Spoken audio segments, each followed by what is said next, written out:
You saw on Showtime an ad for American Candidate. Why did I come to mind?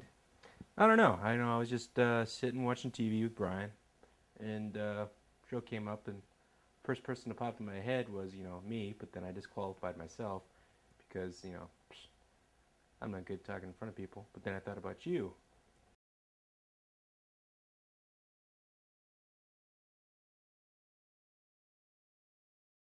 When he was a kid, he was well-mannered,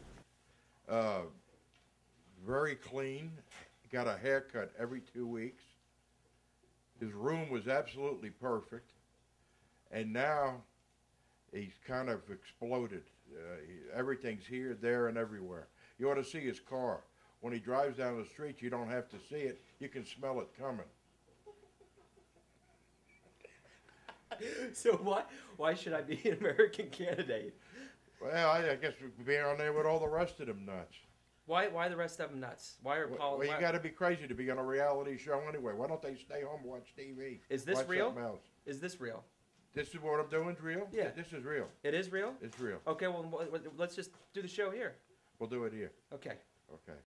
An all-American kid, I guess. I mean, there wasn't anything too much that he did that no other kid at his age or whatever did. He kind of did everything as far as, doing the jock trail to doing the party scene. So what about now? What about my politics? What about me now would make me good for the show? Because you're hard-nosed in your beliefs of things that you take heartily into your heart and stick them behind it 100%. And, you'll listen to the other side, but still you're going to get your point across. So what kind of politician would I be ultimately? I think he'd be for an all-around average guy. Make sure everybody basically is heard. If somebody called you, he'd take care of it. He'd stay late and make sure he took care of everybody in whatever office he was in to make sure, even if it was a good or a bad response. So when you say little people, do you mean everybody below 5 foot? So like Mark Summers? Exactly, midgets. Okay. Yeah. What do you think? Small people.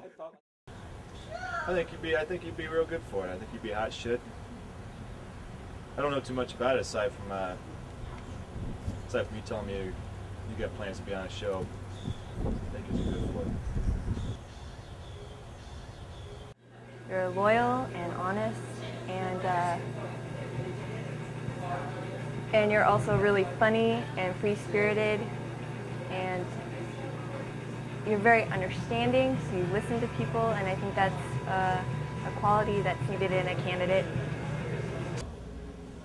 You're very articulate, you're very well read, you are more political than most people, more interested in that kind of thing. Okay. So what kind of president would I be?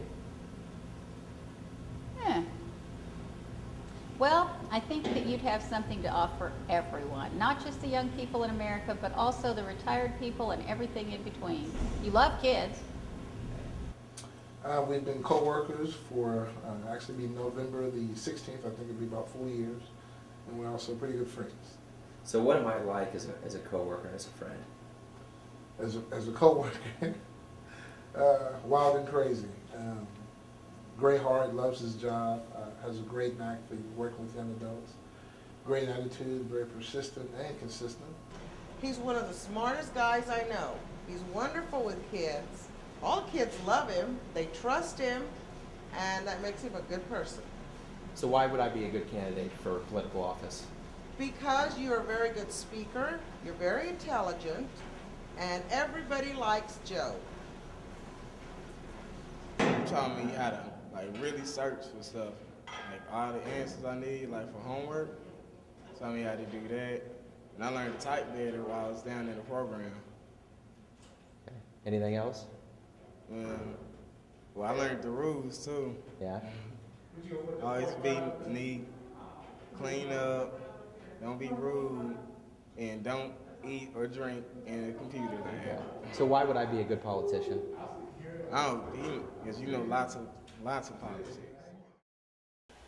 Well, I've known Joe for about 14, 15 years. I met him one night when I was younger in our hoodlum days, and he had this really long hair. And actually had this terrible dry taste in my mouth when I saw him. Actually, I didn't like the guy at all. So it was just one of those things, and then later on we just kind of hung out and became really good friends. So what kind of friend am I? Actually, out of all my friends, I think that he's the only person that I really can depend on. You know, he's just a really outstanding gentleman. Actually, I shouldn't even call him a gentleman. He's just a guy. Yeah, I'm here to tell the world why I think that Joe Dimino should be president. Okay, why should I? A lot of people start things and they never stop them. And Joe is, since I've known Joe, he's taken 29,000 pictures. He quit smoking. He started smoking, he quit, and he's the only person I know that quit. Here, look at some of his photos. We went to a ball game and he took this photo. That's me.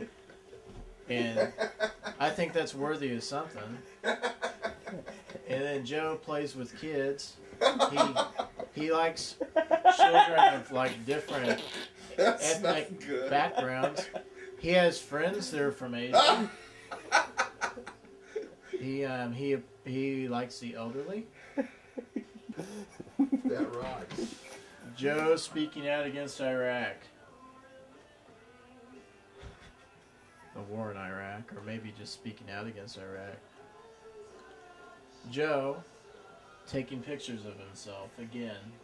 Again! What kind of leader takes pictures of himself? You really do have a good sense of humor. Yeah. Good. You make me laugh, dude.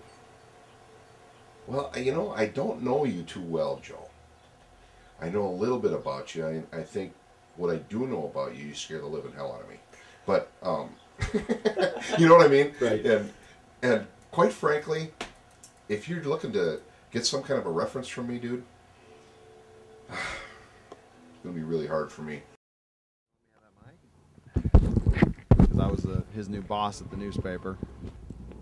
Joe, you're great. Well, you know, what kind of worker are you? You know, you're solid, man. You're rock solid. So, would you vote for me if I was president? Yeah, I think I would, because one, you know, you're not like any of the other candidates. I mean, you're a common guy. You're not from a rich family. You're not neck deep in politics with all the other politicians. Even though there'll probably be a steep learning curve for you, or, you know, running a country probably would be your biggest challenge. But I think it'll be a step in the right direction for this country.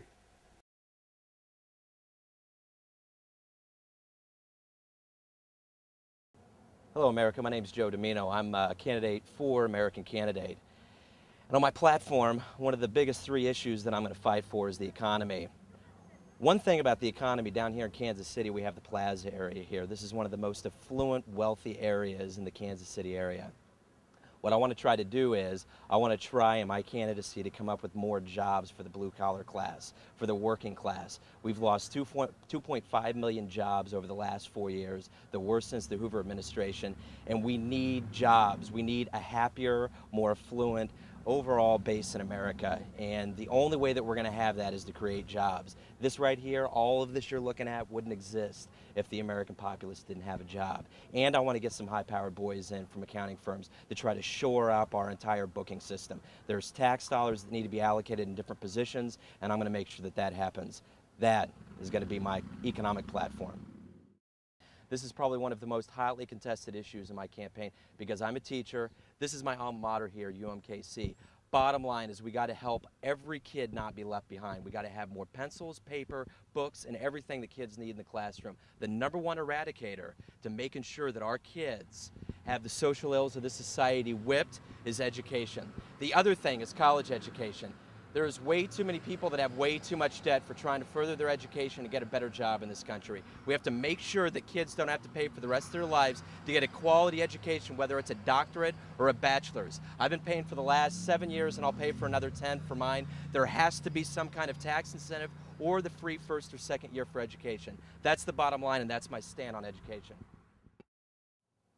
Hello, folks. We're here in Kansas City, Missouri, in front of the only World War I monument in the country. But I'm going to talk to you about my third and final platform, which is the war on terrorism. The bottom line is that we're creating more enemies than we are friends, especially in light of September 11th activities. The bottom line we need to keep in mind is that the Afghanistan campaign, that was a justifiable war. The Iraq campaign was fought over overblown reasons of weapons of mass destruction, oil profits, and other things the American public doesn't know about. But what we need to concentrate on, the bottom line again, is that we need to try to make more friends. We need to stop this campaign of not understanding the Muslim nations and not understanding those that we don't understand in the Middle East. We need to try to be more benevolent and try to make it known that we are one of the most benevolent countries on the planet. Okay, America, this is it. I have to convince you why I should be an American candidate on a reality TV show.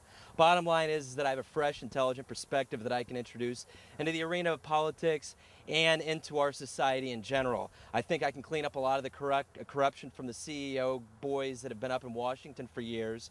And I think overall I can restore a blue-collar ethic that's been missing for years in the realm of progressive politics. I'm honesty to a fault. I have honesty to a fault.